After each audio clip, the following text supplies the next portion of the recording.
Um testemunho psicografiado que nos detalla muitas experiências en el plano espiritual.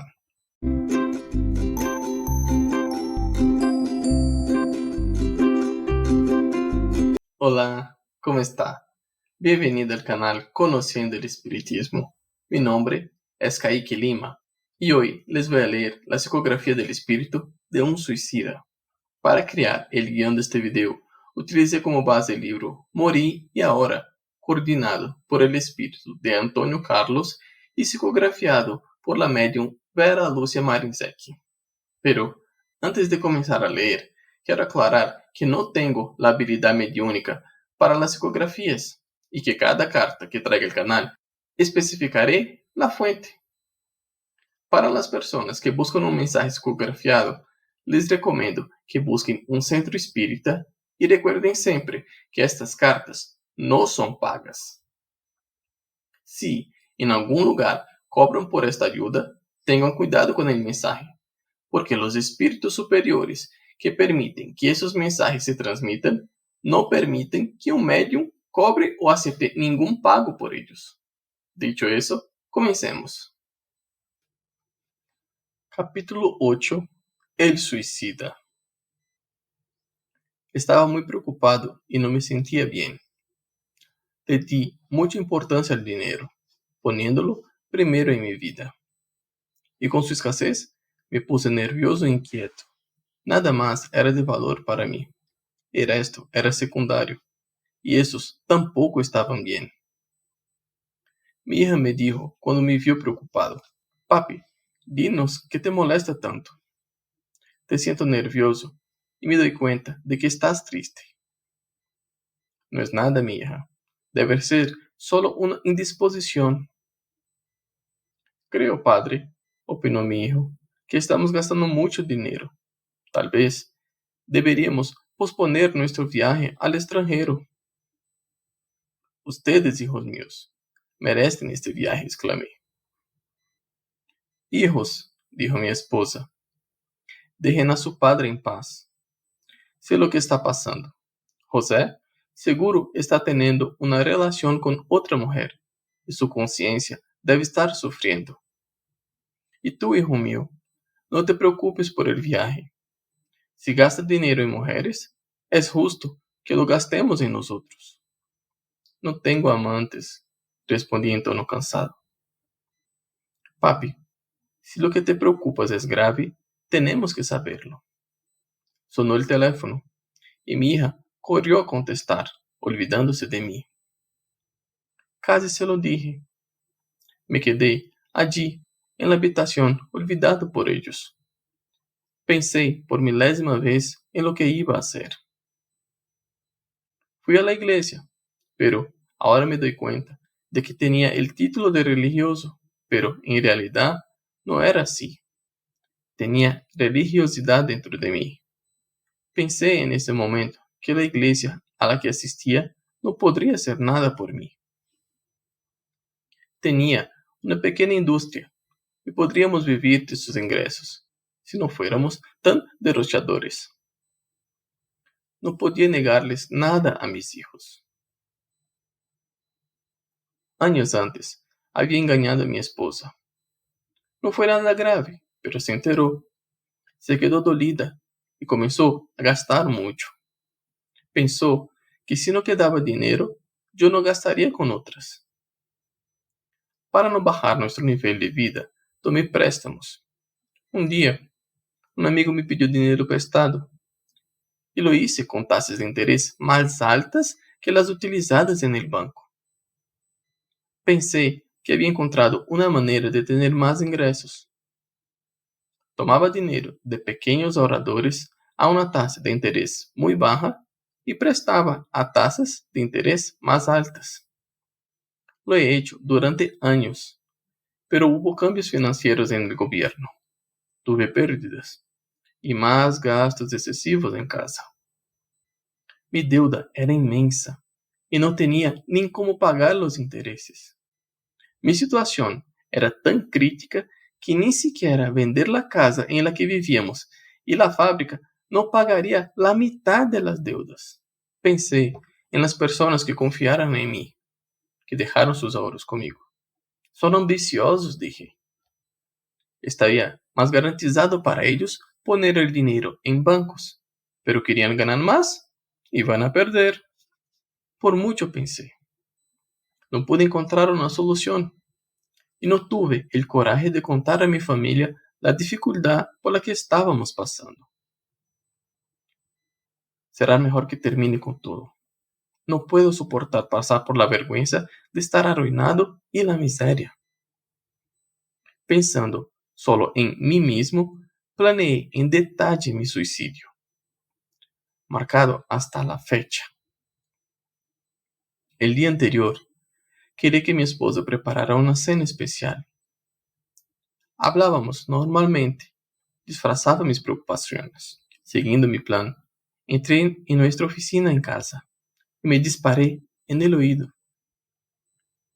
No morí. Mi cuerpo físico sí, con la herida mortal.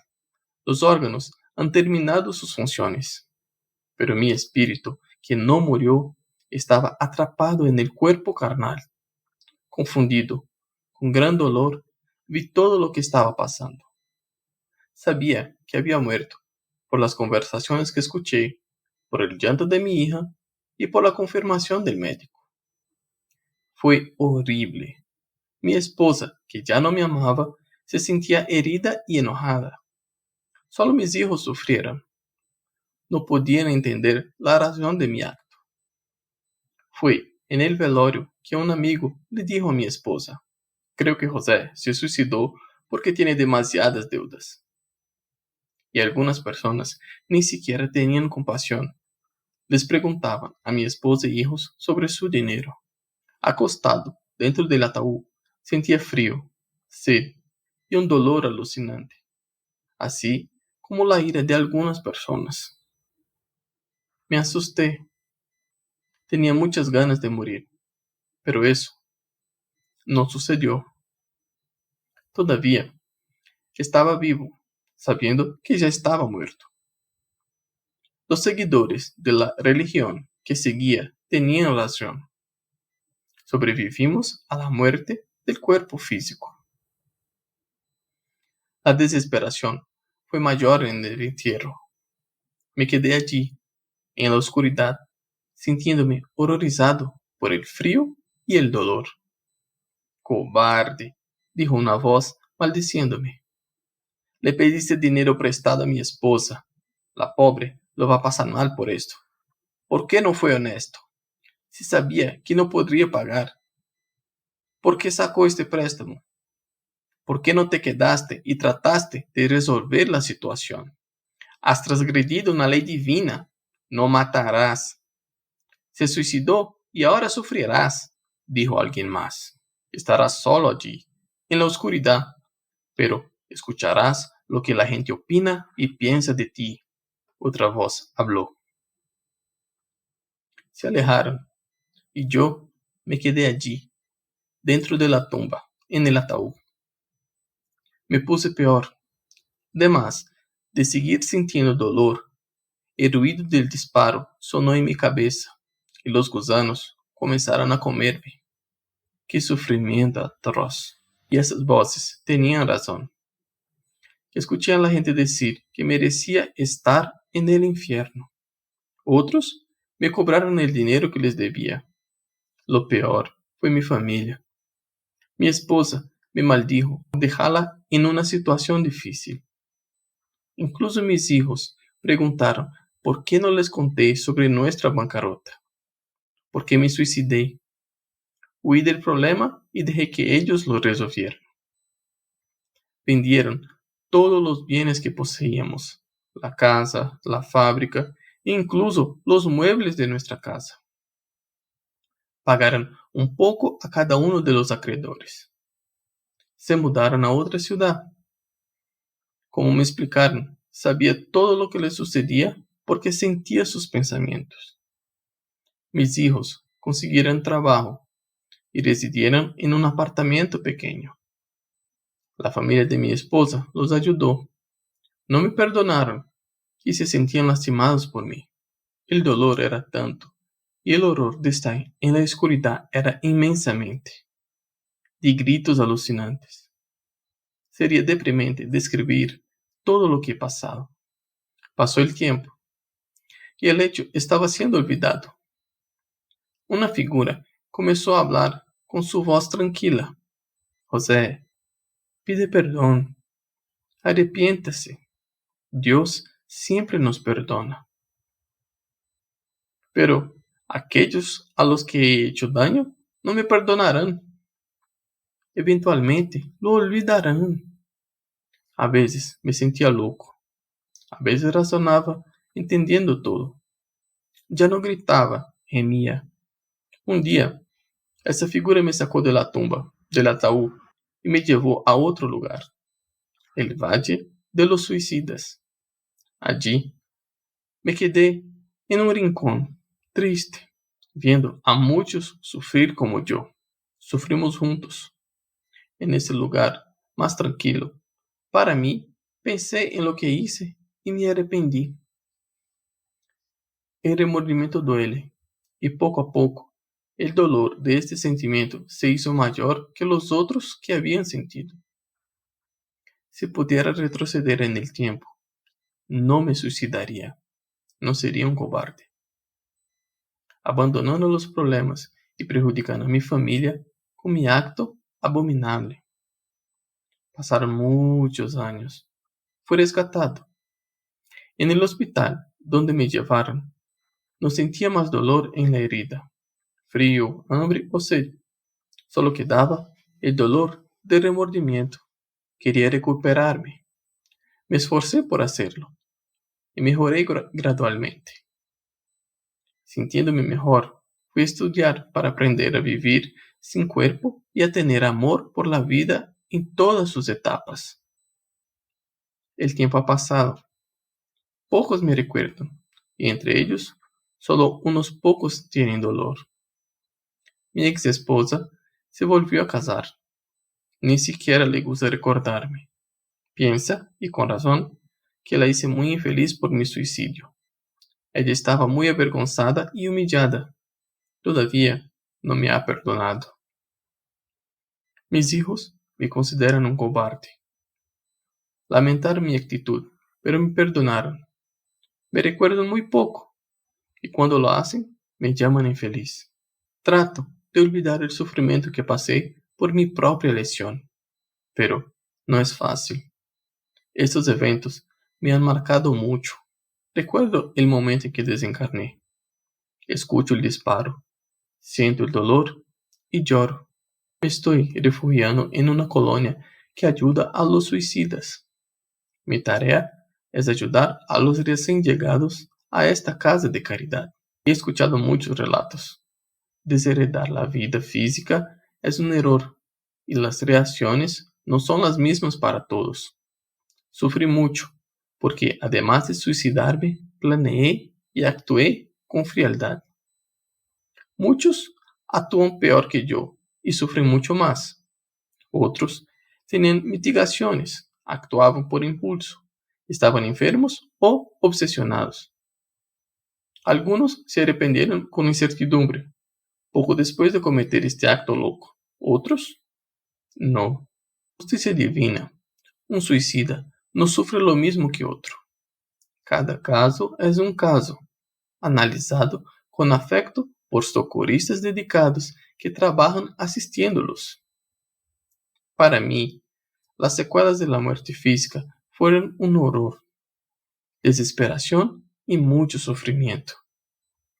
Acepté la invitación de venir a contar lo que me sucedió con la esperanza de que mi relato pudiera llevar a la gente a reflexionar y abolir la voluntad de suicidarse. No vale la pena huir de nuestras etapas de la vida. Siempre estaremos vivos, porque el alma no es asesinada. Anhelo reencarnar, pero tengo que esperar la oportunidad, porque la que tenía, la desperdicié. Me gustaría ser perdonado por todos los que he lastimado. Le estoy dando mucho valor al perdón. El que perdona se nutre del maravilloso sentimiento del amor. También estoy aprendiendo a ser agradecido y quiero actuar de tal manera que reciba la gratitud de muchos. Que Dios nos bendiga. José. Explicaciones de Antonio Carlos. El plan espiritual es inmenso. La espiritualidad que rodea a la tierra es quizás del mismo tamaño que ella. Y en este plan espiritual tenemos el umbral, la morada de los imprudentes, de aquellos que se niegan a seguir los mandamientos y las enseñanzas de Jesús. Tenemos lugares de ayuda, colonias y puestos, donde se albergan los que sufren y quieren cambiar. Y en esos refugios viven los que quieren hacer el bien, aprender, conocer la verdad, progresar y los que se preocupan por los que sufren. Las estadísticas nos dicen que tenemos muchas muertes por suicidio. Muchos matan a su propia envoltura física. José nos contó lo que sucedió. Para no quedar muy largo el relato o demasiado triste, no nos describió ni siquiera una cuarta parte de su sufrimiento. Las voces que escuchó por primera vez eran de personas desencarnadas que se sentían perjudicadas por él. La figura que trató de ayudarlo fue un rescatista que ayudó a personas desencarnadas que sufrían en los cementerios. No todos escuchan voces o saben lo que le sucede a la familia encarnada. Muchos están tan perturbados que son incapaces de recibir pensamientos de los encarnados, pero todos obtienen el beneficio de las oraciones. De hecho, en la espiritualidad no hay una regla general. El que ha hecho eso y pagará así. Pero hay algunas reglas que se siguen. Los suicidas aquí de la espiritualidad se quedan separados casi siempre de los demás. Algunos están en el umbral, donde hay numerosos sitios que se llaman el Valle de los Suicidas y que algunos llaman el infierno de los suicidas y muchos otros adjetivos. Son lugares donde esos desertores del plan físico permanecen temporariamente. Cuando son rescatados, generalmente son llevados a colonias apropiadas para ellos. Hay muchos dispersos por todo Brasil y el mundo. En esos refugios hay salas para jóvenes separadas de los adultos. Allí reciben tratamientos especiales y mucho amor.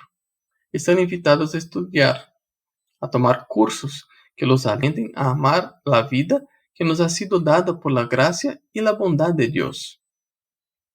Muchos ex-suicidas, por su trabajo desinteresado de socorristas, se recuperan. Otros, por el remordimiento destructivo que sienten, no pueden mejorar y la reencarnación para ellos, además de ser una bendición y gracia, también es medicina para su espíritu atormentado. Muchos, como José, son conscientes de su error y están dispuestos a actuar correctamente. Reciben recomendaciones para prepararse bien antes de reencarnar. Esto es para que, cuando regresen al plan físico, lo hagan de manera segura. No es para siempre el sufrimiento de una persona suicida o de una manera similar, pero el sufrimiento es grande. José tiene razón al anhelar el perdón. Debemos perdonar a todos porque necesitamos perdón. La familia y los amigos de una persona suicida deben perdonarlo y desearle lo mejor. El que perdona ama, y el amor es el pilar de nuestra vida. José estaba presente cuando hice esa explicación y me preguntó: Antonio Carlos, ¿qué pasa con los terroristas suicidas en la espiritualidad? Le respondí y decidí poner la respuesta aquí para concluir el tema del suicidio. La mayoría de esos terroristas suicidas que son tildados de terroristas son idealistas. Luchan por una causa que creen que es justa. Son fanáticos y piensan erróneamente que esta actitud es correcta. No actúan como suicidas normales que quieren desheredar la vida física. Quieren seguir viviendo, creen en la vida en el más allá, tanto que esperan recompensas. Se sienten héroes y valientes, pero en todas las religiones y dentro de nosotros hay preceptos del buen vivir y uno de ellos es: no matarás. En la espiritualidad se tiene en cuenta la educación que reciben y la razón de ello. Por lo general, su intención es matar a su vecino en lugar de a sí mismos. El suicidio es una consecuencia. Hay error y sufrirán por esa actitud equivocada. Tendrán la reacción de esta acción imprudente.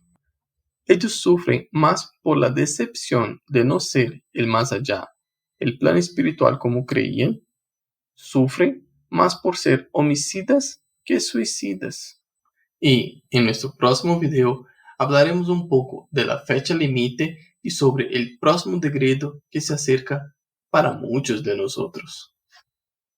Quiero agradecerte por quedar conmigo hasta el final de este video. Les pido que dejen su like, dejen su comentario y compartan el video, porque así estarán ayudando a difundir la doctrina espírita y llevando una palabra amiga a más corazones necesitados. Un fraterno abrazo a todos y que así sea.